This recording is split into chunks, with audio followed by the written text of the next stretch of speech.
Hi everyone, today we are going to study the new topic known as team effectiveness and goal setting.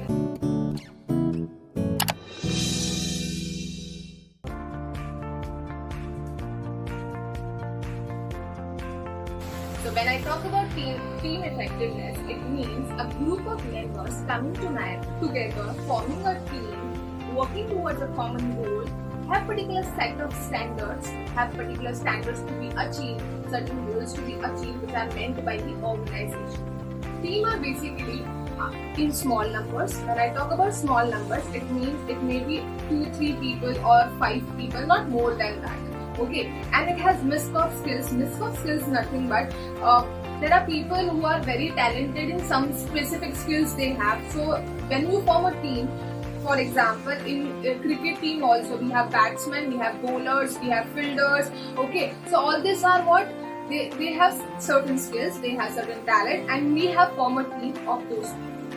A team should have a common purpose of the goal. All members should have a common purpose while performing in the team. Then and then only a team can perform in a better way and the task can be accomplished.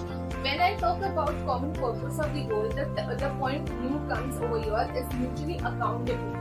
All members should be accountable with each other. It means you believe and you trust each other. You can share your thoughts, whatever problems you have. You can share your work also with each other. If some member had done with their work, they can help another member to complete his task.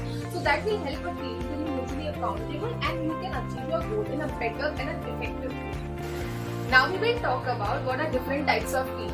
So first one is the purpose of the mission. The purpose of the mission, it means the team are basically formed for a mission. What are the purpose to be formed in the team? Why we have made that team? Why we have collected so much of skilled employees in a different groups of team to perform a mission, and that mission is your goal or your target or the task which is set by the organization. Okay, for example, there are certain teams who will only work on customer satisfaction or customer loyalty or building a brand which will attract the customers. Okay, and then there are certain teams who will look at the employees level, employee satisfactions, employees job performance. All this comes under the mission. What are the mission or the purpose of the team to be formed? Okay, now we will talk about time. When I talk about time of the team, yes, it plays a very important role in forming the team. Some team are permanent, some team are temporary. When I talk about temporary, for example, if an Apple company is coming with a new series of the iPhone, so they will form a team which will work only for that particular series of iPhone. And until and unless that particular product has been launched in the market, after that team will be demolished or the group will be going to another team, okay, or they will join the another team members. Now this is known as temporary team. When I talk about permanent team, for example, there will be a strategic business unit team. A set of people will only or employees will only work for strategic business unit, evaluating their own strategy and then coming with the new strategy to compete in the dynamic world.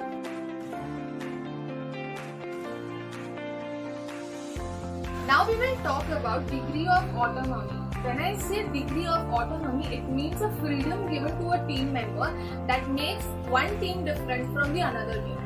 For example, if in a particular team, all the tasks, all the decisions are taken by only team leader, then there might be a conflict between the team member and the team leader because the team leader is only taking the decision and he is not listening to the team member's decision or opinion. So there will be a mismanagement in the team. So freedom, it means autonomy should be given to the team member itself so that they can accomplish the task in an effective way. Now we will talk about the next point known as authority structure. When I talk about authority structure, there are some team who will only work in that particular expertise area. For example, if I talk about human resource team, they will only work in the HR team. When I talk about finance team, they will only work in finance related issues of the company. When I talk about operations people, they will only talk about operations or the work of day to day in the operation field for the organization. Now this is known as expertise team who are only given authority to work in their field. When I talk about something else, for example in the operation itself, there is account clearing department, there would be some other department known as trade finance department. Okay, so what here happens, trade finance person will also know the accounting person, and accounting person will also know the work of trade finance person, because they all are in the unity of known as operational team. So that is known as authority given.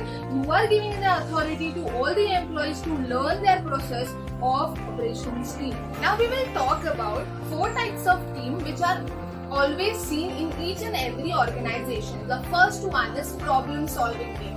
Now this is very important in each and every organization or banks, because problem solving requires to be done. Okay, so first one is problem solving. Problem solving, as the name suggests, how do you solve the problem? In this, 5 to 12 people come together, form a team, discuss the problems which the employees are facing. First they go to the employees, analyze the situation, what problem they are facing, is there any stress, if the workload is more, then they come out of the solution of it.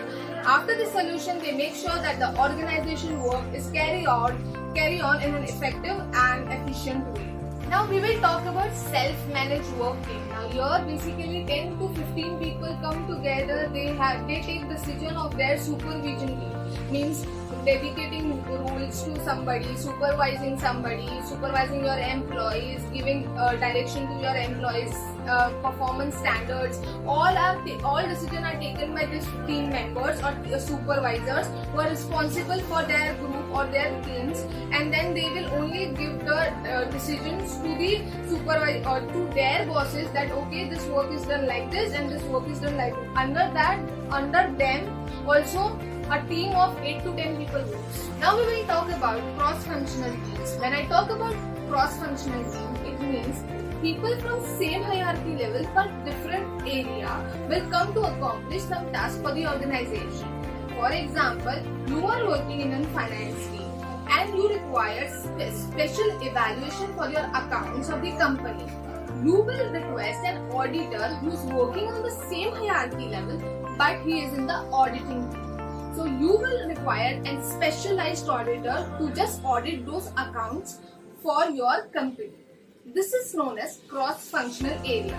The auditor will accomplish the task of the company, evaluate the accounts for the company with his specialized knowledge in the area. Now we will talk about virtual teams. Virtual team basically a team of members who use computers and technology. For example, in an organization, when you are working or dealing with certain types of accounts or uploading some files, when you have cut-off times, your virtual teams plays a very important role, because the internet speed, the type of accounts you are submitting, the types of files should go, the speed of the computer should be maintained. All these responsibilities are controlled by the virtual team. And if you have any hurdles, you have to really contact the virtual team members that okay, I have problem in this transaction, please do the needful as soon as possible because I have to upload my files. There is a cut-off time and I am running out of it. Okay, now we will talk about goal settings. As the name suggests, goals are basically objectives where you want to be in future. Goals makes you know where you are, where you want to be and how you can go there. Basically, it answers 3 questions: what, why and how. Now we will talk about effective goal settings. So it involves the initials known as SMART. So S stands for specific. Your goal should be always specific. It should be measurable with the time bound. It should be realistic and it should be achievable. So once we have talked about the goal should be specific, it should be always objective oriented, or in the quantitative terms, then it should be measurable. Always measure your performance according to your goal. It means you should evaluate your performance, how you are going to achieve this goal. Then attainable. It should be always attainable. Always see, yes, the goal might be little bit difficult task or challenging task for your future, but it should be attainable. Then realistic. Always think of the goal settings in a realistic manner. It should be not like Alice in Wonderland. Then will come about the time bound. When I say about time bound, it means how much time do you require to achieve those goals in your life. It might be the span of 1 year, 2 years, 3 years. How much time? Note it down. Make your targets accordingly.